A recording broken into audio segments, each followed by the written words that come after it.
రేవంత్ రెడ్డి ఢిల్లీ పర్యటనపై ఎమ్మెల్సీ కవిత ప్రశ్నల వర్షం కురిపించారు. గతంలో కేంద్రంతో సఖ్యతతో లేకపోవడం వల్లే నిధులు రాలేదన్న కాంగ్రెస్ నేతలు ఇప్పుడు సీఎం రేవంత్ కేంద్రంతో సఖ్యతతో ఉండి ఎన్ని నిధులు తెచ్చారని విమర్శలు గుప్పించారు.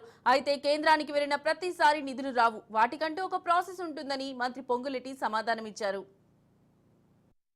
సఖ్యతతో లేరు కాబట్టి మీరు ఎక్కువ నిధులు తెచ్చుకోలేకపోతా ఉన్నారని మమ్మల్ని విమర్శ చేశారు అధ్యక్ష. మరి గడిచిన సంవత్సర కాలంలో గౌరవ ముఖ్యమంత్రి గారు దాదాపు నెలకు 2-3 సార్లు ఢిల్లీకి పోయి కేంద్రంలో పెద్దలందరినీ మంత్రులందరినీ కూడా కలిసి వచ్చినారు. మరి ప్రతి జిల్లాకు రావాల్సినటువంటి నవోదయ పాఠశాలలు తెచ్చుకున్నారా?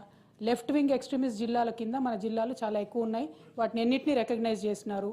మూడోది అధ్యక్ష, మరి ముఖ్యమైనటువంటి విషయం బ్యాక్వర్డ్ గ్రాంట్స్ ఏదైతే ఉంటాయో అవి వచ్చినాయా రాలేదా? అవి దాదాపు 1800 కోట్లు పెండింగ్ ఉన్నాయి. మరి ఇన్నిసార్లు పోతా ఉన్నారు, ఇంత సఖ్యత మెయింటైన్ చేస్తూ ఉన్నారు మీరు.